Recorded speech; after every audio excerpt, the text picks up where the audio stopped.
warahmatullahi wabarakatuh. Halo semuanya, perkenalkan kami dari kelompok 2, izin memperkenalkan diri. Perkenalkan, aku Asidian Cipti Ramadan. Aku Cynthia Maharani. Aku Ananda Raka Kalista. Aku Zivana Latifasania. Aku Nadia Natasya. Aku Rahia Lazakia. Aku Rahmananda. Aku Auli Fibrilina. Aku Butan Hayabila. Halo, perkenalkan nama saya Chandra Winata dari kelas 12-8. Sini saya akan membawakan materi tentang pemilu masa Orde Baru ya guys ya. Di sini jangan lama-lama lagi karena saya sudah diburu oleh teman-teman saya ya guys ya. Sini akan masuk materinya. Kebijakan politik dalam negeri Orde Baru diawali dengan langkah tegas yaitu pembubaran PKI dan stabilitas keamanan. Setelah itu, pemerintah tetap mengadakan pemilu pada tahun 1971 dan melakukan penyederhanaan partai demi menjaga citra demokrasi. Namun, di titik balik terjadi pada Februari 1970, pemerintah mewajibkan seluruh pegawai negeri untuk setia kepada pemerintahnya dan hanya boleh bergabung dengan Golkar. Golkar sendiri sebenarnya dibentuk oleh militer sejak tahun 1904 untuk menyaingi pengaruh PKI saat itu. Sekian dari materi saya akhiri, dadah. Halo semuanya, perkenalkan nama saya Auli Fibrilina. Di sini saya akan menyampaikan materi tentang pemilu pada masa Orde Baru. Pemilu pada masa Orde Baru diawali dengan kebijakan penyederhanaan partai politik melalui fusi pada tahun 1973. Pemerintah mengumumkan penyatuan atau sering disebut dengan fusi partai di Indonesia. Fusi partai ini menghasilkan 3 partai utama yang akan ikut bertanding, yaitu Partai Persatuan Pembangunan atau PP, Partai Demokrasi Indonesia atau PDI, dan Partai Golongan Karya atau Golkar. Selain itu, pemilihan umum akan diselenggarakan secara teratur pada 1971 hingga seterusnya. Pada setiap pemilihan umum, Golkar dekat dengan pemerintah selalu menang atas PP dan PDI. Setahun setelah pemilihan umum adat, Presiden diperbarui oleh MPR.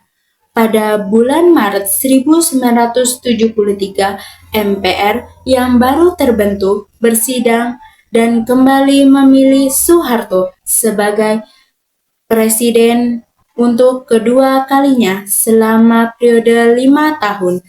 Jabatan Wakil Presiden yang ditetapkan oleh UUD 1945 dipegang oleh Sultan Hamengkubuwono ke-9.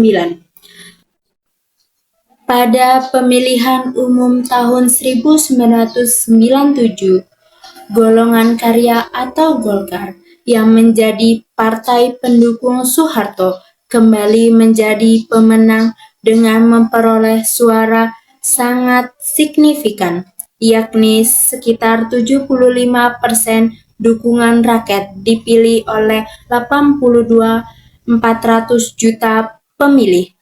Dari perolehan suara ini, Golkar berhasil mendudukan wakilnya di DPR sebanyak 325 kursi, suatu prestasi terbesar sepanjang sejarah Golkar dan pemilu di Indonesia. Pemilu tahun 1997 sendiri diwarnai dengan konflik dan kerusuhan antar pendukung partai politik di berbagai daerah. Soeharto menjadi Presiden Indonesia untuk ke-7 kalinya dengan Baharudin Yusuf Habibie sebagai wakilnya. Aku Butan Hayabila dari kelompok 2. Faktor militer sebagai kekuatan politik di masa Orde Baru. Perbedaan sosial politik di Asia Tenggara dilatar belakangi oleh 4 hal. Pertama, keadaan masa kolonial. Kedua, cara cara memperjuangkan kemerdekaan. Ketiga, pengaruh kekuatan luar. Keempat, karakteristik budaya dan sejarah.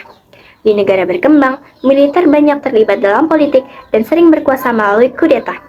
Di Indonesia, perang kemerdekaan memantapkan posisi tentara dalam politik yang diperkuat oleh Undang-Undang Darurat Perang 1957 sehingga militer bisa masuk ke politik praktis. Tiga kekuatan utama, Soekarno, PKI, dan TNI Angkatan Darat saling bersaing, khususnya PKI dan TNI Angkatan Darat untuk mendapat simpati Soekarno.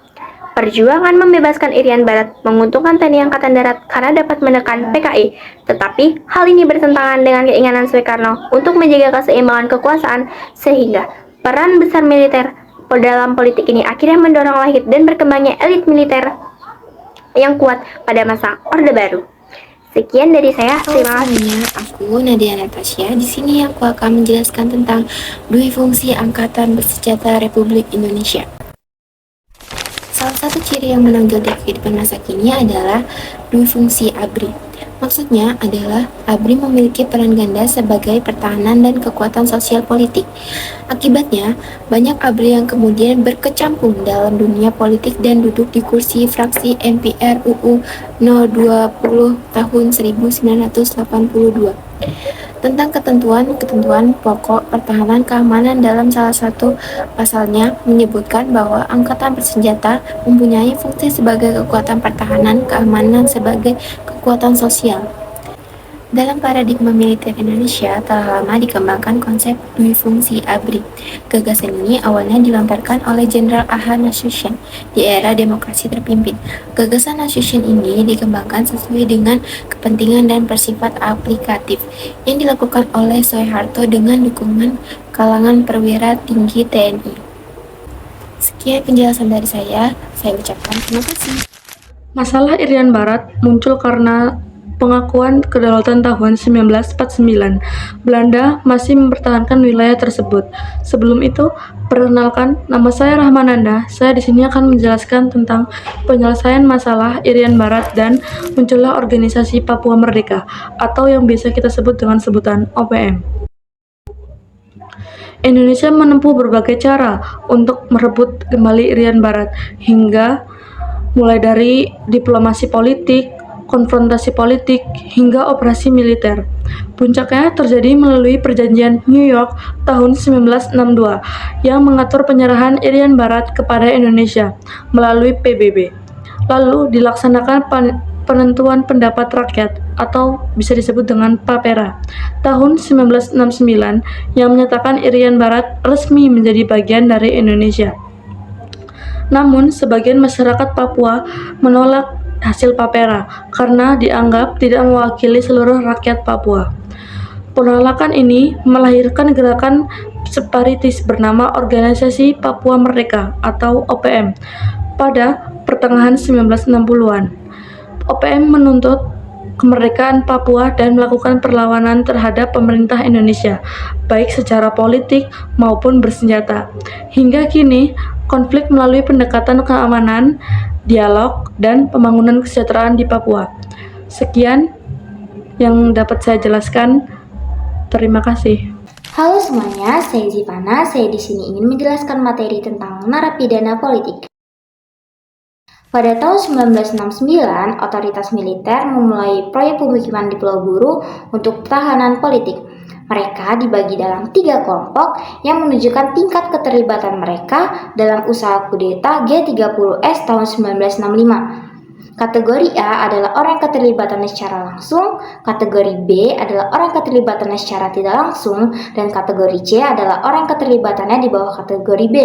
Dapat dikatakan, proyek Buru adalah gagasan 2 penasihat perang Orde Baru, yaitu Jaksa Agung Indonesia Jenderal Letnan Sugiarto dan Duta Besar Indonesia untuk Belanda Jenderal Letnan Alamsyah. Salam kenal semuanya, aku Asyibian Sidki Ramadan. Di sini ingin membawakan materi tentang peristiwa Malapetaka 15 Januari atau yang kita kenal dengan Malari pada tahun 1974. Awal terjadinya peristiwa ini di saat Perdana Menteri Jepang Tanaka Kakuei mengunjungi Jakarta pada tahun 1974. Kunjungan ini memicu kerusuhan besar menjadi yang terburuk di Jakarta sejak jatuhnya Presiden Soekarno. Kerusuhan ini melibatkan mahasiswa dan pemuda kota. Massa membakar sekitar 800 mobil dan 100 gedung, serta menjarah toko-toko yang menjual produk Jepang. Pada 17 Januari 1974, situasi berhasil dikendalikan oleh pemerintah. Berbeda dari sebelumnya, pemerintah tidak menuduh atau menyalahkan kelompok komunis, melainkan menyalahkan mantan aktivis Partai Masyumi dan PSI. Sekian pembawaan materi dari saya, Asibian Sidki Ramadan, terkait materi peristiwa malapetaka 15 Januari atau yang kita kenal dengan Malari pada tahun 1974. Saya ucapkan terima kasih sebesar-besarnya pada teman-teman dan guru yang sudah menonton dan mendengarkan video ini sampai akhir. Sekali lagi saya ucapkan terima kasih. Perkenalkan, nama saya Cintia Maharani. Di sini saya akan menyampaikan materi tentang Gerakan Aceh Merdeka atau disingkat GAM. Sebagai gerakan separatis juga dikenal dengan nama Aceh Sumatera National Liberation Front. Gerakan ini dipimpin oleh seorang tokoh Aceh yang bernama Hasan Ditiro. Pemberontakan ini menjadi serius pada 1989 ketika GAM menyerang pos-pos ABRI dan mengambil senjata. GAM tidak dipimpin oleh ulama, melainkan oleh penduduk sipil biasa yang tidak suka dengan cara Jakarta mengelola Aceh. Pemimpin GAM adalah pemuda dan profesional tinggi yang merupakan anggota ekonomi kelas atas dan menengah. Kabinet pertama GAM yang dibentuk oleh Hasan Ditiro di Aceh antara tahun 1976 dan 1979 terdiri atas tokoh pemberontakan Darul Islam. Pada era Soeharto, cara yang ditempuh dalam upaya mengakhiri pemberontakan dan konflik di Aceh adalah dengan menyatakan bahwa gerakan Aceh Merdeka adalah tindakan yang mengganggu ketentraman dan suatu makar. Oleh karena itu, pemenjaraan tanpa peradilan dan tembak di tempat merupakan tindakan yang dilakukan ketika masa Orde Baru. Sekian, terima kasih penyampaian materi dari saya. Halo semua, perkenalkan saya Rahila Zakia. Pada kesempatan kali ini, saya ingin menyampaikan materi tentang petisi 50. Munculnya petisi ini diawali dengan pidato Presiden Soeharto dalam Rapim ABRI di Pekanbaru pada tanggal 27 Maret 1980.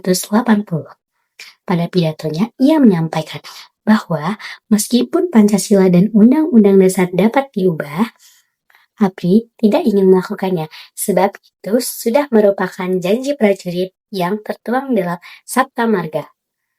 Jika ada pihak-pihak yang merubahnya, kalau perlu, pihak ABRI dapat menggunakan kekuatan senjata untuk mempertahankannya. Atas pernyataan tersebut, 50 tokoh nasional merasa prihatin dengan kondisi politik yang menjadi otoriter tersebut. Pada tanggal 5 Mei 1980, 50 tokoh tersebut mengadakan petisi, sehingga petisi ini disebut sebagai petisi 50. Aksi protes tersebut menjadi inspirasi intelektual para tokoh mahasiswa, pensiunan jenderal, dan mantan politisi. Petisi tersebut secara garis besar berbunyi seperti ini. Bahwa Soeharto menyalah-tafsirkan Pancasila sehingga dapat digunakan sebagai sarana ancaman terhadap lawan politik. Padahal Pancasila dimaksudkan oleh pendiri Republik Indonesia sebagai sarana pemersatu bangsa, mengajak ABRI untuk memihak, yaitu tidak berdiri di atas semua golongan masyarakat, melainkan memilih teman-temannya berdasarkan pertimbangan pihak penguasa, memberikan kesan bahwa dirinya personifikasi Pancasila, sehingga isu tentang presiden diartikan sebagai sikap anti-Pancasila. Sekian materi dari saya tentang petisi 50. Saya ucapkan terima kasih. Halo, saya atas nama Ananda Raka Kalista ingin menjelaskan tentang Operasi Seroja. Operasi Seroja adalah operasi militer Indonesia yang dilakukan pada tanggal 7 Desember 1975 di Timor Timur. Latar belakangnya, karena Portugal meninggalkan Timor Timur setelah Revolusi Anyelir tahun 1974, sehingga wilayah itu mengalami kekacauan politik dan perang saudara. Di Timor Timur muncul 3 kelompok besar, yaitu Fretilin yang ingin merdeka sepenuhnya, UDT yang ingin merdeka secara bertahap, dan Apodeti yang ingin bergabung dengan Indonesia. Konflik antar kelompok ini membuat situasi semakin tidak stabil. Pemerintah Indonesia khawatir jika Timur Timur menjadi negara baru, berhaluan Marxis dan dianggap dapat mengancam keamanan nasional. Karena itu, Indonesia melancarkan Operasi Seroja dengan melibatkan ABRI untuk menguasai wilayah strategis dan melumpuhkan Fretilin. Hasil dari Operasi Seroja adalah Timur Timur kemudian bergabung dengan Indonesia pada tahun 1976.